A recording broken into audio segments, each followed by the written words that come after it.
Comment faire pour calmer son mental en moins de 5 minutes chrono? Eh bien, c'est tout l'objet de cet épisode d'aujourd'hui. Bienvenue à vous. Et d'ailleurs, si vous me suivez depuis quelques temps ou alors si vous découvrez ces épisodes, n'hésitez pas à mettre un maximum d'étoiles sur Spotify et Apple Podcast. Peut-être que si vous me suivez sur YouTube, pareil, n'hésitez pas à vous abonner et à mettre un pouce. C'est pas grand-chose, mais au final, moi, ça me permet d'avoir plus de visibilité et aussi de faire en sorte de pouvoir aider un maximum de monde. Donc pour vous, ça vous prend quelques secondes et pour moi, c'est énorme. Donc par avance, merci pour toutes celles et ceux qui feront cette petite action. Alors concrètement, comment on fait pour gérer son mental lorsqu'il s'agite? Vous savez, on peut avoir une pression extérieure, on peut avoir des challenges, on peut avoir des décisions compliquées à prendre, un environnement qui fait qu'on a une sorte de pression intérieure. Comment vous faites concrètement? C'est une question que je vous pose parce que après, je vais vous donner du contenu pour que vous puissiez comprendre ce qui se trame à l'intérieur de vous et comment y faire face. Mais avant ça, vous, concrètement, dans votre quotidien, qu'est-ce que vous faites? Quels sont vos outils? Et surtout, la question, c'est est-ce que ça fonctionne? Parce que je vois beaucoup de personnes me dire, oui, tu sais, moi, je ferai la cohérence cardiaque, je connais, les relaxations, je connais, l'imagerie mentale, je connais. Bref, on est dans une société où on a accès facilement au savoir, c'est-à-dire qu'on connaît plein de choses, sauf que c'est pas parce qu'on connaît les choses qu'on les a forcément intégrées et que lorsque on est dans une situation complexe, challengeante de notre quotidien, on va être en mesure de l'appliquer, de le restituer de façon automatisée. Et ça, c'est un point qui est pour moi fondamental de savoir s'adapter, quelles que soient les situations qu'on rencontre. Et pour ça, ça passe par différents stades, hein. Numéro un, apprendre, savoir, comprendre les choses, c'est le premier stade. Les répéter pour pouvoir les intégrer et comme ça, nous autoriser à faire un feedback, à prendre de la hauteur par rapport à ce qu'on expérimente, pour pouvoir comprendre comment on peut l'améliorer pour qu'au final, ça s'automatise et que ça devienne inconscient dans nos comportements. Et là, quand vous arrivez dans une situation qui d'apparence peut être challengeante et vous conservez votre lucidité, votre calme intérieur, ça ne veut pas dire que vos battements sont à 70 battements par minute. Vous pouvez avoir des battements cardiaques qui soient élevés, mais ça permet une lucidité. Comment je garde ma lucidité quel que soit l'environnement tout en ayant un mental qui soit calme et apaisé? Et donc, voilà, c'est la question que je vous pose. Qu'est-ce qu'aujourd'hui vous avez à votre disposition pour faire face à ces situations du quotidien qui sont compliquées? Si on fait un constat, c'est clair et net. Aujourd'hui, la société actuelle, elle fait que tout va vite. On est tout le temps entraîné dans ce flot quotidien d'informations, dans ce flot quotidien de vitesse extrême. Il ne suffit que de regarder sur les réseaux. Aujourd'hui, une story, elle est zappée en moins d'une seconde. Le cerveau analyse, capte les choses très rapidement. Et c'est ce qui fait qu'aujourd'hui, beaucoup de personnes disent, voilà, moi je suis TDAH, je suis hyperactif, je suis machin, je suis hypersensible, etc. Ok, mais au-delà de ça, on a quand même un contexte extérieur qui fait que on a tendance à aller vite. Surtout, on écoute les podcasts en 1 heure et demie ou voire 2, peut-être que c'est votre cas et c'est pas grave si vous le faites, mais rien que de se rendre compte que tout va vite. Rien que ça déjà, c'est une première chose. Observe comme des fois dans ton quotidien, les choses, elles te demandent de la vitesse. Je dis elles te demandent parce qu'on est comme dans une sorte de vortex. On est aspiré par cette vitesse. Et c'est pour ça que aujourd'hui, ce qui est recherché aussi, c'est des personnes qui vont proposer des retraites en silence. T'imagines qu'on va payer des personnes pour se retrouver dans un endroit calme où tu n'as pas de distraction extérieure, tu as posé ton téléphone dans une pagnette à l'arrivée, tu vas rester pendant 2 3 jours dans le silence. C'est fou. T'aurais dit ça à mon arrière-grand-père, il aurait dit mais vous êtes complètement tarés les jeunes là. Mais finalement, c'est pas une question d'être taré ou pas, c'est une question de ok, j'observe qu'en ce moment, effectivement, tout va vite, tout prend de l'énergie et je peux être, sans m'en rendre compte, aspiré par des choses où j'avais peut-être pas forcément décidé d'aller. D'accord? Et c'est ça, et attention, je suis pas en train de faire la morale parce que quand je vous dis ça à vous, je me le dis aussi à moi. Dernièrement, pas plus tard qu'il y a de ça, hier, j'étais sur les réseaux et je me suis rendu compte que j'y avais passé près d'une demi-heure, justement sans m'en rendre compte. Et je dis: «Non, là, c'est pas bon ça». Mais moi, c'est un signe. Ça veut dire que si je mets pas de la conscience sur ça, c'est que peut-être je suis fatigué. Peut-être que, je me suis laissé aspirer dans cette direction sans même en décider, mais sans même le vouloir, sans même en avoir conscience. Donc, avant même d'être aspiré, avoir cette compétence de calmer son mental, ça va faire une grosse différence dans la société actuelle. C'est-à-dire que si aujourd'hui vous avez cette compétence-là, vous allez nécessairement faire votre différence. Parce que dans un monde d'agitation, dans un monde où tout va vite, d'avoir quelqu'un qui a cette solidité intérieure, d'avoir quelqu'un qui garde cette lucidité par rapport à l'environnement, ça va nécessairement faire une grosse différence parce que les gens vont sentir qu'auprès de vous, on peut avoir cette confiance, on peut avoir cette énergie de calme, de lucidité et ça fait une grosse différence, sans aucun doute. D'ailleurs, réfléchissez. Quand vous êtes en plein stress, quand vous êtes en plein vortex émotionnel, imaginez, vous avez quelqu'un près de vous où vous vous sentez en sécurité, vous vous sentez en confiance parce que lui, on a le sentiment qu'il gère la situation. Et c'est ça aussi aujourd'hui, quand je vous dis comment faire pour apaiser son mental en moins de 5 minutes, c'est certes pour vous, mais c'est aussi, enfin pas mais, c'est aussi pour pouvoir aider les personnes autour de vous. C'est un petit peu comme un mode Wi-Fi, tu vois, quand tu vas être en confiance intérieure, en sécurité intérieure, en calme intérieur, tu vas dégager une sorte un peu de Wi-Fi, d'onde comme ça, qui va se capter et les gens vont comprendre que et vont comment dire, capter aussi à leur niveau que lorsque ils sont en contact avec toi, eh bien, ils se sentent calmes et apaisés. En fait, ce qu'il faut comprendre, c'est que si votre mental est saturé, surchargé et que vous avez de la difficulté à l'apaiser, c'est très souvent parce que votre système nerveux, lui, est évidemment fatigué, stressé et saturé. En fait, ce qui se passe, et j'en parle beaucoup dans mon livre Puissance mentale aux éditions Erol, vous avez 3 zones. C'est le concept des 3 zones. D'accord? C'est comme si vous imaginiez, vous en avez une en haut, une en dessous et une encore en dessous. Celle tout en haut, on va l'appeler la zone critique haute, ZCH, zone critique haute. À cet endroit-là, les comportements vont pas être les plus adaptés. Je vais être en énergie haute, mais agacé, et énervé, en colère. Bref, vous comprenez que ça, c'est ni bon pour vous, ni bon pour les gens qui vous côtoient. En dessous, vous avez la zone de maîtrise. Dans cette zone de maîtrise, mes comportements, mes émotions, mes pensées sont adaptés à la situation. Et si je vais en dessous de la zone de maîtrise, eh bien, je tombe en zone critique basse. D'accord? Donc là, en zone critique basse, je vais être en mode énergie basse, mais pas bonne pour moi à court, moyen et long terme. C'est-à-dire que mes comportements, mes pensées, mes émotions ne vont pas être adaptés à la situation. Exemple, les personnes qui sont dégoûtées, tristes à long terme, peut-être même déprimées. Là, on est en zone critique et basse. Et en fait, ce qui se passe, c'est quand notre système nerveux est fatigué, stressé, il se peut que la zone de maîtrise soit vraiment fine. Et dans ce cas-là, et j'en parle beaucoup, hein, encore une fois, dans mon livre Puissance mentale aux éditions Erol, ce qui se passe, c'est qu'il ne faut pas grand-chose pour vous énerver. Il ne faut pas grand-chose pour que vous soyez saturé mentalement et il faut pas grand-chose pour que vous ayez des comportements, des émotions, des pensées qui ne soient pas adaptées et que vous disiez parfois des choses qui ne vous plaisent pas ou qui ne vous correspondent pas, mais on va dire c'est le fameux «c'est plus fort que moi». Donc là, ce qui va être important avant toute chose et avant même de vouloir apaiser son mental, on va agir sur un autre levier, c'est-à-dire qu'on va agir sur le système nerveux. Est-ce qu'aujourd'hui, c'est vrai que je suis vite saturé mentalement, c'est vrai que quand on me pose une question, je peux vite partir dans les tours. Observez-vous, prenez de la hauteur. Où en est votre système nerveux? Est-ce que vous êtes cramé littéralement?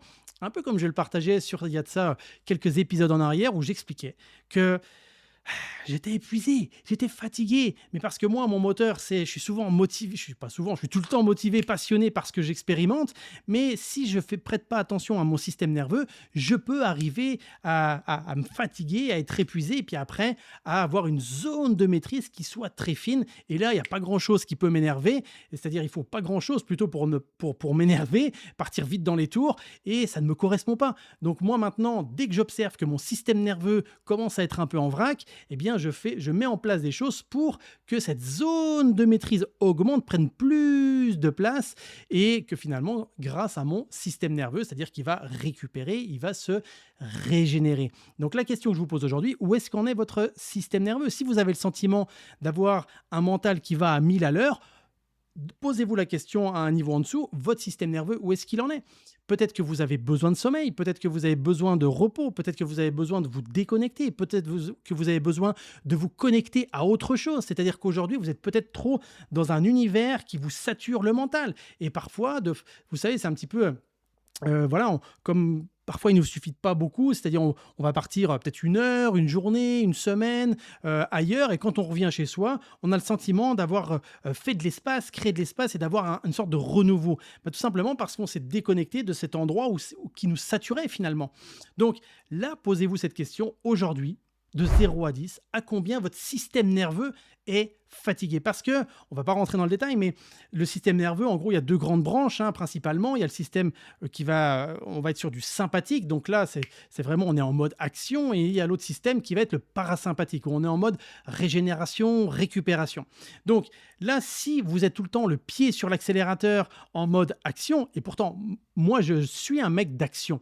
Sauf que si je suis trop le pied sur l'accélérateur, je vais finir par me cramer, je vais finir par manquer de lucidité, de discernement dès que je vais avoir des challenges dans mon quotidien. Donc là, il est important de s'en rendre compte, et ça, en observant notamment son système nerveux, en disant « Oh là, c'est vrai que je suis vite fatigué, je suis vite saturé, j'ai tendance à peut-être me jeter vite sur de la malbouffe », parce que ça aussi, c'est un signe qui fait que votre système nerveux est fatigué, épuisé, votre corps est fatigué et en saturation. Donc si je suis comme ça, peut-être que je vais avoir besoin justement de récupérer, de me régénérer. Encore une fois, il n'y a pas besoin d'aller 3 semaines sur une île déserte pour bénéficier de cette récupération, pour bénéficier de cette régénération. Je vous l'accorde, 3 semaines sur une île paradisiaque, ça peut aussi être bénéfique. Mais parfois, avec nos obligations personnelles et professionnelles, on ne peut malheureusement pas se l'accorder. Donc, c'est la première chose, d'accord? Votre système nerveux, où est-ce qu'il en est? Parce que ça va impacter sur votre agitation mentale. Et donc, là, la deuxième chose aussi à comprendre aussi, c'est que parfois, on peut avoir le mental qui s'agite, parce que vous avez un ancien programme inconscient qui vient de faire surface. Cet ancien programme inconscient, c'est comme si vous aviez une petite braise à l'intérieur de vous, d'accord? Et dès qu'il va y avoir quelque chose de l'extérieur qui arrive, c'est comme si quelqu'un soufflait sur cette braise. Et là, ça va venir envenimer les choses. Exemple, quelqu'un qui a cet ancien programme inconscient qui a été constitué peut-être dès l'enfance, avec son éducation, avec peut-être une expérience mal vécue à l'école. Et imaginez par exemple cet enfant, peut-être que ça va vous rappeler une situation ou pas, j'en sais rien. Cet enfant qui souhaite prendre la parole à l'école, il lève la main et peut-être même qu'il est bruyant, il dit moi. Et que là, le professeur lui dit non, tu prendras la parole quand on te l'aura donné et arrête d'être aussi agité. Ça peut créer un ancien programme où, quand je suis en public, que j'ai quelque chose à dire, que j'ai mon message à délivrer et que je veux le faire, je me fais brimer et je ressens du stress, je ressens de la frustration, je ressens peut-être de la colère. Donc lui, votre inconscient, il aura intégré ça. Et donc, qu'est-ce qu'il va faire? Dès que vous allez avoir une bonne idée, dès que vous allez avoir une bonne idée selon vous, dès que vous allez avoir envie de prendre la parole en public, eh bien, votre inconscient va dire non, ne le fais pas. Parce que rappelle-toi, à l'âge de 8 ans, quand tu étais devant Madame Trucmuche et que tu as voulu prendre la parole, tu t'es fait défoncer. Donc là, lui, il va pas le faire. Il va pas oser aller de l'avant parce qu'il n'a pas envie de risquer, entre guillemets, sa vie. Parce que lui, l'inconscient, il avait engrammé ça comme une situation dangereuse, une situation à risque. Donc, lui, il est là pour vous préserver et si on va même un peu loin, pour lui, il pense même que si tu prends la parole en public, tu risques la mort en gros. Donc pour ça, dès que tu vas vouloir faire ça, tu vas vite saturer à un niveau mental. Quand je dis saturer à un niveau mental, c'est-à-dire que ton mental va s'agiter, il va dire non, ne fais pas ça, c'est pas le bon moment, t'as pas les bonnes paroles, t'es pas le mieux placé pour répondre, donc ferme ta gueule. En gros, ton inconscient va dire ferme-la. Et là, le problème, c'est qu'au fond de toi, tu as quand même quelque chose à dire. Et ton mental, lui, il est en train de s'agiter, à dire non, tu vas rien dire, parce que sinon, tu vas te faire défoncer.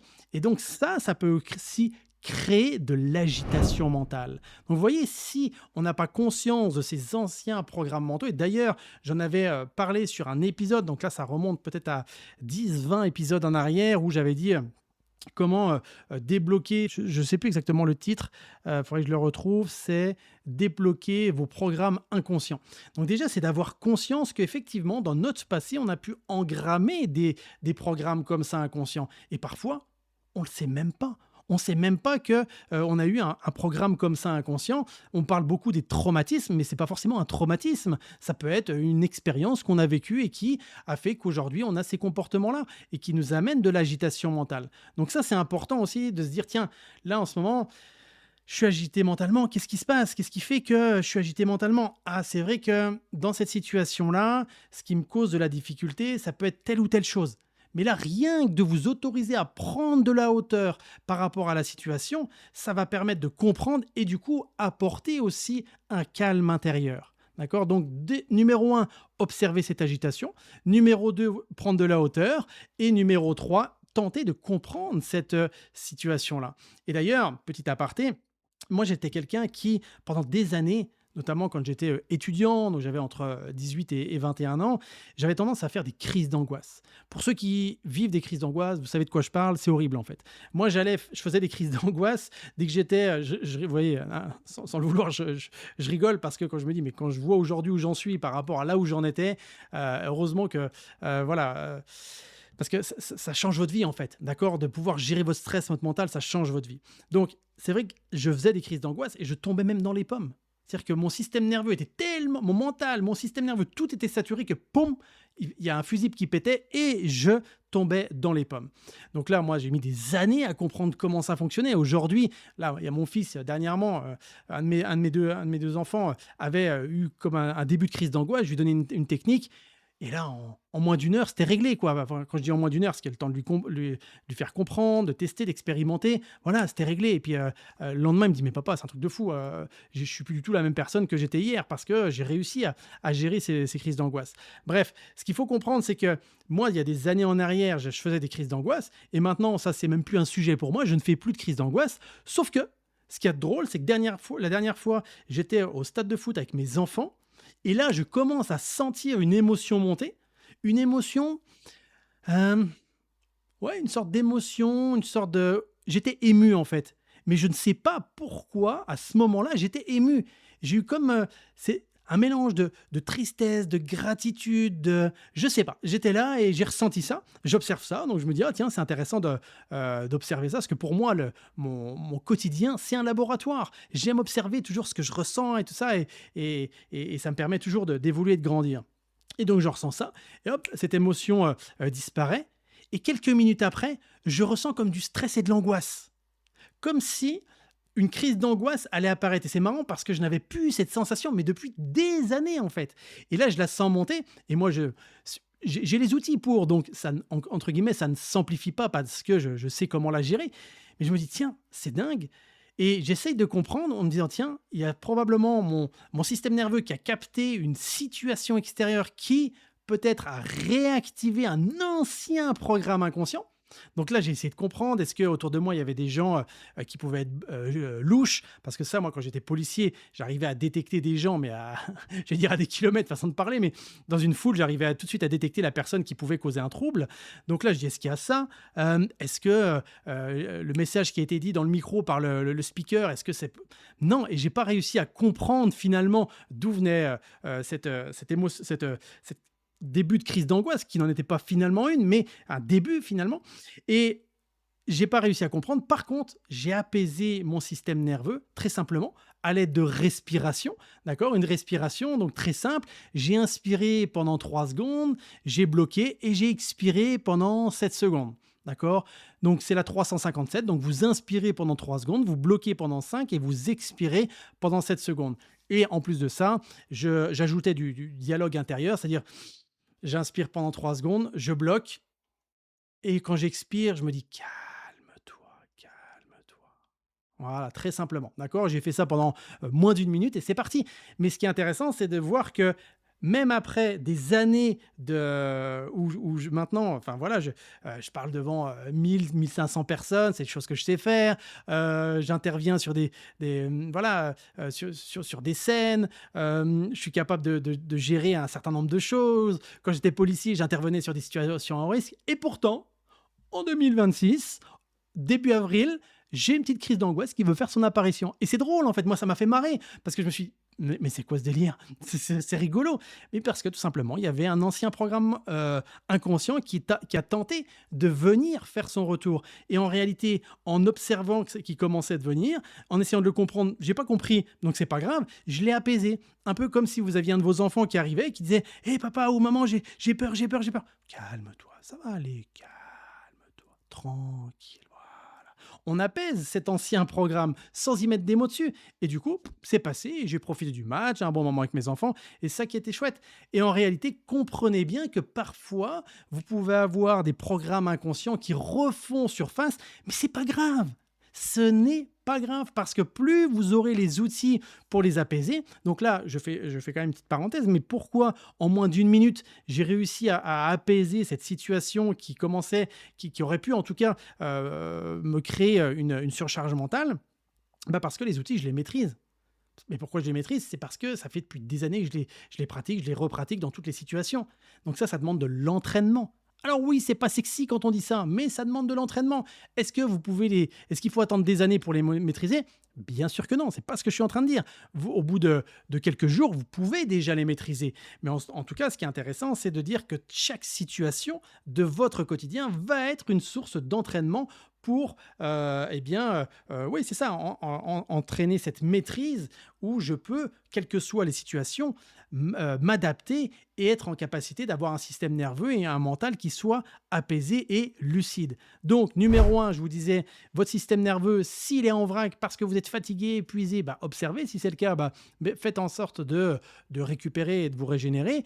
Numéro 2, vous pouvez avoir un programme inconscient qui est présent et qui fait surface. Donc là, bah, c'est intéressant. Et puis moi, c'est vrai que j'apprends tout ça au sein de l'Académie de puissance mentale, comment faire pour détecter des anciens programmes inconscients. Parce que moi, quand j'accompagne aussi une personne en individuel, vous avez beau lui faire n'importe quel type de respiration, relaxation, imagerie mentale, etc. Si il y a un ancien programme inconscient qui est là et qui refait surface sans cesse, bah, si à un moment donné, on ne va pas le transformer, ce programme inconscient, eh bien, il risque de vous freiner ad vitam aeternam. Donc ça, c'est important. C'est d'ailleurs un des protocoles que j'utilise, c'est le RNE, rééquilibrage neuro-émotionnel. On va transformer cet ancien programme mental inconscient, tout simplement pour qu'au lieu qu'il soit freinant et bloquant, il devienne stimulant et nous aide à aller de l'avant. Donc, numéro 1, système nerveux en vrac. Numéro 2, programme inconscient. Et numéro 3, ce qui est important aussi d'observer, c'est que parfois, on a une charge mentale qui peut être vraiment importante. En tout cas, ce mental aurait besoin d'être apaisé, d'être calmé, tout simplement parce qu'il est agité, tout simplement parce qu'on met son focus au mauvais endroit. Si vous mettez votre focus sur quelque chose où vous n'avez pas la main dessus, nécessairement, si vous n'avez pas en plus les résultats que vous aimeriez obtenir, vous risquez d'avoir une charge mentale importante. Je vous donne un exemple. Quand on a eu, ça a été le moment où il y a eu les confinements, quand le gouvernement prend une décision, si vous avez une météo qui ne convient pas alors que au final vous avez organisé quelque chose d'important pour vous, mais si vous mettez votre focus sur ces éléments extérieurs où vous n'avez aucune maîtrise, mais ça peut être aussi, je mets mon focus sur ce que dit, ce que pense, la façon d'agir mon père, ma mère, ma belle-mère, mon voisin, mon collègue, mon collaborateur.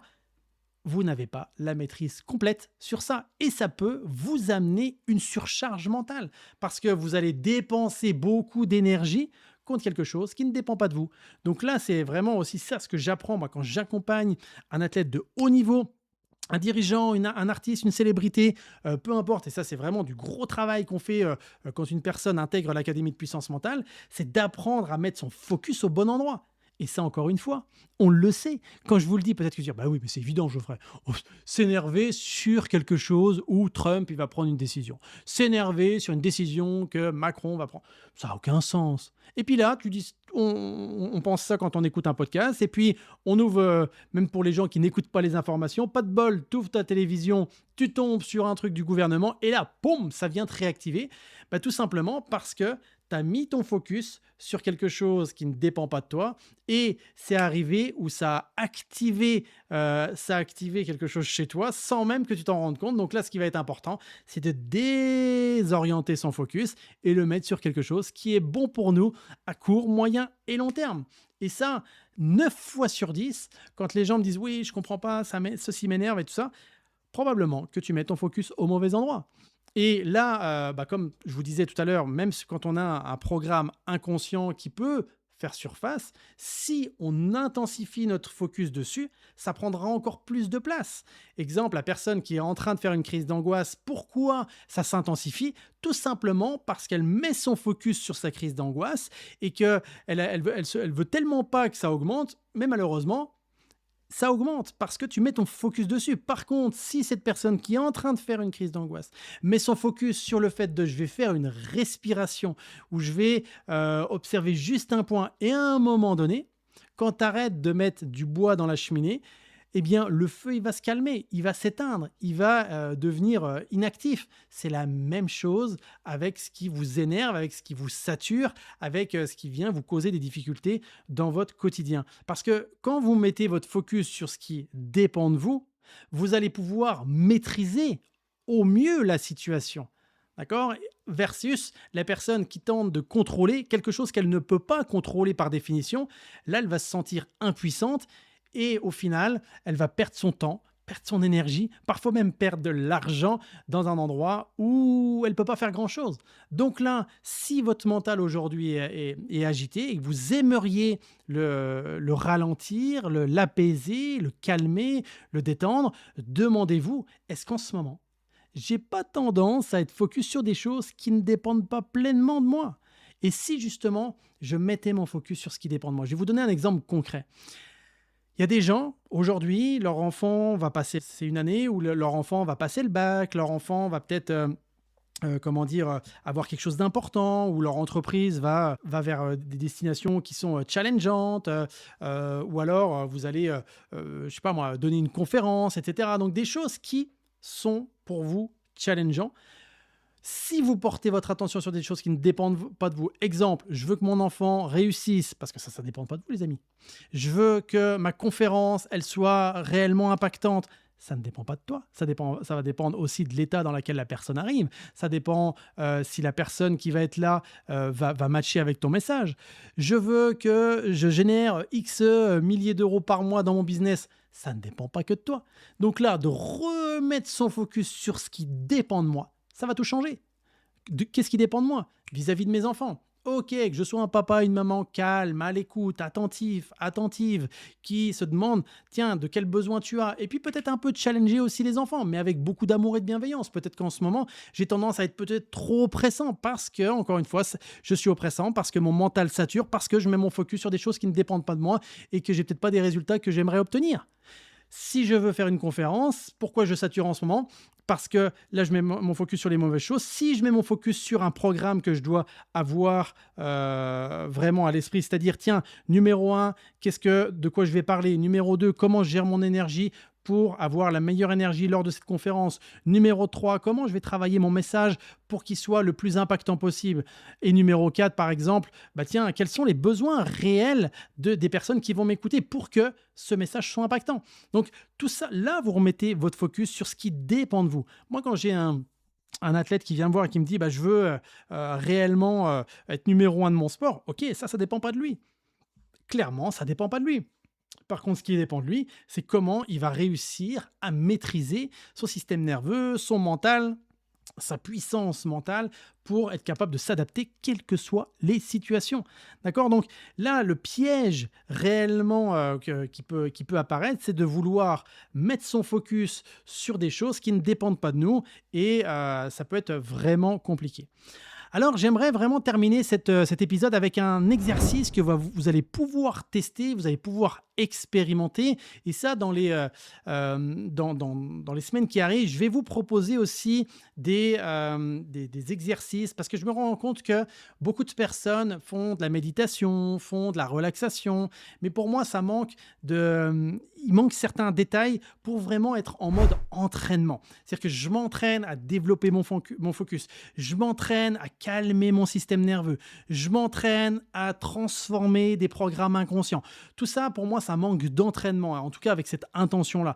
Et c'est pour ça que dans les semaines qui arrivent, et dites-moi si c'est quelque chose qui fait du sens aussi pour vous, n'hésitez pas à me dire sur les réseaux sociaux, bah tiens Geoffrey, j'aimerais bien que tu nous proposes un entraînement. Donc ça va être dans un état modifié de conscience, ça va être comme entre guillemets une méditation, sauf que derrière, il y aura cette intention d'entraîner votre puissance mentale. Donc dites-moi s'il y a des thèmes, des sujets que vous aimeriez que j'aborde. Et puis derrière, bah, je vais proposer réellement des audios qui vont pouvoir vous aider dans ce sens-là. Donc là, je vais vous proposer un petit exercice très simple. Et une fois que cet épisode de podcast sera terminé, vous pourrez le tester et l'expérimenter. C'est tout simplement d'être dans une position statique, d'accord, de fermer vos yeux tranquillement et juste de prendre de la hauteur. Et par rapport au point qu'on a vu sur cet épisode, d'observer où est-ce qu'en est votre système nerveux. Est-ce que vous êtes fatigué? Ou est-ce que vous êtes épuisé? Ou est-ce que vous en êtes en ce moment dans les relations que vous avez avec votre entourage? Où est-ce que en est vos pensées par rapport au challenge que vous avez en ce moment? Est-ce que vous avez tendance à être focus au mauvais endroit? Et s'il y avait un petit programme inconscient qui revenait de temps en temps, tiens, c'est vrai qu'en ce moment, je suis saturé, je suis vite saturé, mais qu'est-ce qui fait ça? Ah, bah oui, je suis en train de reproduire le même schéma que je reproduis à chaque fois dans ce genre de circonstances. D'accord? Donc, prenez un temps, ça peut être 5 minutes, vous mettez un chronomètre de 5 minutes, fermez les yeux, observez, prenez de la hauteur, observez où en est votre système nerveux. Et ensuite, amusez-vous pendant ces 5 minutes-là à observer où vont vos pensées. Et peut-être que vos pensées elles vont aller à droite, à gauche. Et quand la pensée va à droite ou à gauche, justement, ne vous énervez pas, ça ne sert à rien. Par contre, inspire et expire. Remets ton attention, par exemple, sur l'air qui rentre et qui sort entre ton nez et ta bouche. Tout simplement. Et ça, vous allez me dire, c'est tout? Il n'y a que ça à faire. Il y a de ça quelques jours, semaines en arrière, je réfléchissais quand est-ce que ça avait eu lieu, j'ai fait un exercice de 15 minutes simplement, où on est dans le silence, en mode statique. Et aux gens de l'académie, observe-toi, prends de la hauteur, observe ton système nerveux. Où est-ce qu'il en est? Est-ce que tu es fatigué? Est-ce que tu es épuisé? Ça pendant 15 minutes. Après, pendant les 15 minutes, observe tes pensées. Où est-ce qu'elles vont? Et si les pensées vont vers un endroit, si tu n'as pas envie de nourrir ça, parce que là où va ton focus, va ton énergie, eh bien, inspire et expire. Rien que ça pendant 15 minutes. Ça demande un vrai travail. C'est un vrai entraînement en réalité. Et le but, c'est pas forcément d'être relaxé, parce que des fois, les gens font la différence, enfin, ne font pas la différence justement entre une relaxation et un entraînement mental. C'est-à-dire que certains me disent, oui, mais là, Geoffrey, c'est un peu compliqué parce que j'étais énervé, etc. Oui, mais c'est pas grave. C'est déjà de s'en rendre compte. Parce que si tu t'en rends compte, tu vas pouvoir avoir le choix de nourrir ou non ce discours intérieur, nourrir ou non ce genre de pensée. Donc là, moi, ce que je vous invite à faire, et c'est vraiment un entraînement à faire, de mettre dans votre agenda peut-être 5 minutes par jour, ça peut être 2, ça peut être 3, on s'en fiche, mais rien qu'un petit temps d'entraînement où je me pose, je ferme les yeux, je prends de la hauteur et j'observe où en est mon système nerveux, est-ce que je suis fatigué ou pas, et où en sont mes pensées. Voilà, donc ça, vous allez voir, c'est très simple, mais le but, c'est pas de constater que c'est simple, c'est de le tester et de l'expérimenter et surtout de l'intégrer d'une façon excellente.